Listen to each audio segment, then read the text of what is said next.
Sekarang saya berada di Marlo Kitchen, punyanya Abu Marlo. Sudah tahu kan siapa Abu Marlo itu? Tempatnya enak banget loh gitu. Saya baru pertama kali ke sini dan ini adalah ownernya. Halo Pak, selamat siang. Oke, halo, selamat siang. Saya yang bertanya, ini Ya. acara blogger yang pertama. Kalau ngomongin acara blogger, Ya. bukan acara blogger pertama, Ya. tapi hubungannya blogger dengan workshop, mungkin ini pertama ya. Gitu. Karena blogger-blogger pernah beberapa ada acara lah di sini gitu. Cuman yang berhubungan sama workshop, blogger yang diundang untuk workshop ini perdana banget. Gitu. Oh, perdana banget. Idenya dari siapa sih tadinya? Idenya sih sebenarnya datang dari teman-teman lah ya. Iya. Jadi ada ya pertemanan lah. Kita mau bikin ini, mau bikin itu. Ya akhirnya come up ya semuanya jadinya apa namanya? Karena ini basicnya kita adalah menjahit. Ya. Menjahit dan kita juga ada teman-teman dari brother gitu. Which is akhirnya bisa jadi bisa jadi satu konsep yang berjalan berbarengan. Ya akhirnya kita bikin workshop gitu. Jadi gimana caranya ya sebetulnya untuk bikin engagement lah ya, engagement satu brand dengan masyarakatnya, engagement satu brand dengan konsumennya. Ya akhirnya kayaknya workshop menarik deh gitu, karena kan kalau orang dengar workshop kan pasti ada pengetahuan dan ada manfaat di dalamnya gitu. Jadi ya kita kedepankan manfaatnya supaya ini bisa kerasa gitu aja. Oh gitu. Oke. Jujur saja saya jarang nonton TV, Pak. Ya, saya juga jarang. Oh gitu. Nah, saya tahu pas dapat acara Abu Marlo, oh iya sih sering dengar, cuman Ya. siapa beliau jarang banget tahu gitu. Ya. Dan tadi Teh Santi bilang, saya pengen dong, saya secara pribadi saya pengen dong gitu ngobrol sama Kang Abu ini Ya, gitu. ya. Oh iya udah, sok ngobrol aja gitu. Ya. Dan akhirnya saya baru tahu kalau ini menaungi anak jalanan ya. Oke, jadi basically sih kalau menaungi sih kan maksudnya gini, saya punya komunitas lah ya, komunitas yang benar-benar concern terhadap anak jalanan gitu. Jadi kalau misalnya melihat kondisi realitas sosial sekarang, bahwa saya concern banget ke anak jalanan karena si anak jalanan ini ternyata sangat perlu diperhatikan, itu satu. Nah, sekitar 3 tahun 4 tahun belakangan ini memang saya lagi concern banget sama mereka, which is kita bikin pelatihan, kita bikin sistem pendidikannya, kita bikin apapun lah yang berhubungan sama anak jalanan dengan satu tujuan, gimana caranya mempersedikit mereka untuk tetap di jalanan. Poinnya itu. Akhirnya merubah paradigma, merubah pola berpikirnya dia bahwa ternyata dia itu punya potensi yang besar, yang cukup besar dengan hanya dia minta-minta di jalanan dan seterusnya lah. Nah, akhirnya saya bikin satu sistem bisnis, which is bisnis ini yang saya lakukan, cafe ini, Marlo Kitchen ini, sebagian dari hasil yang kita lakukan adalah untuk mensupport mereka gitu. Poinnya ke situ. Jadi kita bikin bisnisnya tentunya di dalamnya ada profitnya itu yang kita selalu share ke mereka untuk selalu menopang kegiatan-kegiatan mereka itu tetap jalan. Poinnya sih itu intinya. Jadi ya bisnisnya ada, tapi humanity-nya juga, CSR-nya juga tetap ada lah gitu poinnya. Intinya sih begitu. Oke, wah asik banget ya ini ada sharing profit gitu, berbagi dari yang atas ke yang bawah gitu kan, asik banget. Sudah berapa anak jalanan sih? Terus dari Jakarta aja atau dari Bandung juga ada atau gimana? Oke, jadi perlu diketahui setelah saya jalan-jalan lah ya di Kota Bandung itu ada sekitar 12 tempat. Kita nyebutnya distrik. Iya, Distrik distrik. di mana mereka anak jalanan ini anak jalanan ini dia stay atau singgah atau diem lah gitu. Yep. Ya. Nah, kita kebetulan lagi menggabungkan lah poinnya. Jadi kita bikin satu rumah singgah lah ya, bisa dikatakan rumah singgah, di mana rumah singgah ini menaungi semua anak jalanan gitu poinnya. Nah, kalau dikatakan berapa banyak, karena di tempat kita ini ada yang masuk, ada yang keluar, ada yang masuk, ada yang keluar. Nah, di rumah singgah ini sekarang sekitar ada 50-an lah anak gitu ya. Kita bina gitu. Binanya by passion. Yang suka musik kita bina ke musik, yang suka menjahit kita bina menjahit, yang suka olahraga juga seperti demikian. Ya dengan tujuan ya gimana caranya mereka untuk sedikit melupakan jalanannya lah gitu poinnya. Jadi fokusnya tetap di Bandung, fokusnya tetap yang ada di Bandung, masih ada yang ada di Bandung, dan semuanya kita jalan berkesinambungan. Kenapa? Karena selain anaknya juga, ibu bapaknya kita bina, gitu. Jadi ibu-ibunya yang suka masak kita sediain wadah, kita bikinin warung kecil gitu. Yang suka menjahit kita bikinin tempat menjahit, anak-anaknya sekolah dan seterusnya. Jadi kita benar-benar mendidik mereka itu by passion, karena tidak semua anak-anak ini pengen sekolah, ada yang nggak pengen, yang suka sekolah kita sekolahin. Jadi semuanya berjalan secara natural sesuai dengan passionnya, dengan harapan yaitu tadi saya tidak terlalu muluk terhadap jumlah gitu ya. Apa artinya saya mendidik 100 anak jalanan tapi nggak ada hasilnya gitu, tapi sedikit tapi ada impactnya gitu. Dan mudah-mudahan dari sedikit kan juga akhirnya juga jadi banyak. Poinnya sih itu.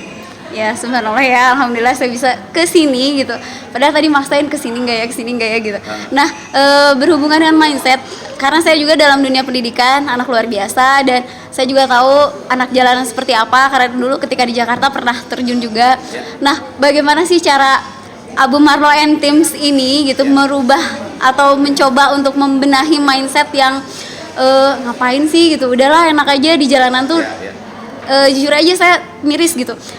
Depan polisi gitu ada anak jalanan dibiarin aja gitu ya karena si anak itu memang dapat duitnya gitu. Nah, membenahi mindsetnya itu seperti apa? Oke, jadi balik lagi ya, memang paling sulit dan memang ini problematika kehidupan sih sebetulnya ya. Merubah paradigma itu, merubah pola berpikir itu teramat sangat sulit. Kenapa? Karena kita hanya hidup dalam dua kondisi sebetulnya, kebiasaan dan kebenaran. Kebiasaan dan kebenaran. Itu ya. Yang kadang-kadang apa yang sudah kita biasa lakukan merasa jadi benar, padahal belum tentu benar. Gitu. Nah, kan kebiasaan ini yang kita proses. Nah, apa yang kami lakukan adalah pendekatan yang secara intinya gini. Kita melakukan pendekatan itu sesuai dengan passionnya si anak ini. Yep. Jadi kita yang anak ini nggak mau sekolah ya nggak perlu dipaksa untuk sekolah. Yang anak ini nggak suka untuk sekolah ya nggak dipaksa untuk sekolah juga. Jadi kita melakukan pendekatannya benar-benar by passionnya dia, dan merubah pola berpikirnya juga dengan kondisi dan dengan dengan karya nyata gitu. Intinya seperti itu. Dan ya bayangin kalau misalnya 4 tahun ini nggak terlalu banyak juga yang bisa kita rubah gitu, karena ya sangat sulit sekali gitu. Poinnya sih di situ. Ada yang udah benar on track, nggak mau di jalan, balik lagi ada gitu, dan ya kita nggak bisa memaksakan gitu. Nah, poinnya pendekatannya adalah personal touch sekali gitu ya. Jadi kita benar-benar tahu si passionnya, benar-benar tahu apa sih nih si anak-anak ini tuh bakat minatnya kemana. Jadi memang benar-benar mengalir sesuai dengan passion dan bakat mereka. Itu aja sih sebenarnya. Okay. Dan tentunya amunisi terbesar dalam merubah mindset adalah tingkat kesabaran yang tinggi gitu. Jawabannya sangat menarik sekali gitu. Jadi seseorang pasti akan teralihkan ketika sudah menemukan dunia baru yang memang lebih bagus gitu kan. Dia akan merasa. Iya. Daripada sekarang terus dia diomongin, diceramahin itu nggak akan jadi sesuatu kalau dianya belum merasa. Jadi kita giring dia untuk merasakan gitu lah kira-kira. Iya. Poinnya di situ. Nah, tadi mindset sudah. Ini base campnya di mana sih Kang kalau rumah singgahnya? Base campnya itu di daerah Dago Bengkok. Dago Bengkok. Nah, jadi kalau ke arah Tahura situ, ini kita ke bawah ke daerah Dago Bengkok situ lah, ada di bawah. Oh gitu. Nah, kalau misalnya ada yang nonton video ini, terus aku mau dong jadi relawannya, gimana tuh? Gimana ya? Enggak, saya kan ada juga yang memang sudah terorganisir, administrasinya udah bagus, mau jadi relawan aja harus tes psikolog dulu lah. Ada juga yang asal yang penting masuk aja deh, yang penting bisa ngebina anak-anak deh, yang penting cinta anak-anak gitu. Nah, kalau di Akang sendiri kayak gimana gitu? Saya sih tidak ya, kadang-kadang yang jadi mau relawan apa ya datang aja langsung ke tempatnya. Jadi saya memang tidak, ya kami memang tidak membuka buka untuk call center relawan, enggak. Jadi memang benar-benar word of mouth aja gitu, benar-benar yang mau atau benar-benar yang pengen benar-benar concern. Banyak sekali mahasiswa-mahasiswa yang datang membantu, banyak gitu. Nah, sementara sih kalau misalnya mau pintar sama kita mungkin boleh kontak ke Instagram atau bukan Instagram, Twitter lah ya. Itu paling mudah untuk kontak, kan kita bisa DM aja. Jadi boleh mungkin nanti mention saya di @abumarlo situ ya, di Instagram saya, dan kita bisa diskusi di situ. Okay. Karena saya nggak terlalu mempublikasikan inilah gitu intinya, nggak terlalu ini harus gimana lah sih gitu. Karena by word of mouth ini yang menurut saya yang paling terbaik gitu. Karena ketika orang cerita, orang merasakan apa dan lain-lain gitu, dia akan tahu dan dia akan cerita ke temannya dan temannya akan membantu. Poinnya sih gitu. Asik ya, sekarang kita beralih ke tempat ini nih. Tempat ini konsepnya seperti apa sih dalam bayangan Kang Abu sendiri awalnya gitu.